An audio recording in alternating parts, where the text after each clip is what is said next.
सबैमा नमस्ते। म टेकनाथ लिम्बू तपाईँको बिचमा एउटा नयाँ दुर्घटनाको विषयलाई लिएर यो मेरो युट्युब च्यानल मार्फत जानकारी गराउन गइरहेको छु। हिजो दिउँसो मात्रै इटरीको यातायात अगाडि स्कुटी र म्याजिक बीच भएको भयानक दुर्घटनामा स्कुटी चालकलाई गम्भीर घाइते भएको अवस्था र उहाँले हस्पिटल लगिएको छ र अहिले कस्तो छ उहाँको विषयमा केही जानकारी आएको छैन। त्यसै कारण यो सानो जनचेतनाको लागि तपाईँको बिचमा यो सानो मेरो च्यानल मार्फत भिडियो तपाईँको बिचमा ल्याएको छु। बाटो क्रस गर्दाखेरि कुनै पनि यातायात गर्दाखेरि दायाँ बायाँ देब्रे दाहिने मजाले हेरेर हिँड्नु होला भन्न म अनुरोध गर्न चाहन्छु।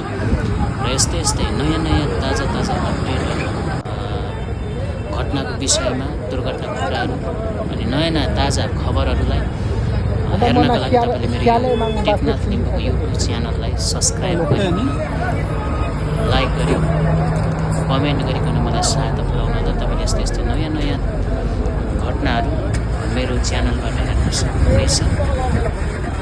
र यसको विस्तृत विवरण आउन बाँकी छ। अझै के भएको छ, स्कुटी चालकलाई कस्तो अवस्थामा छ भन्ने कुरा केही जानकारी भएको छैन। जानकारी आउँदा हामी तपाईँलाई बताउनेछौँ। धन्यवाद।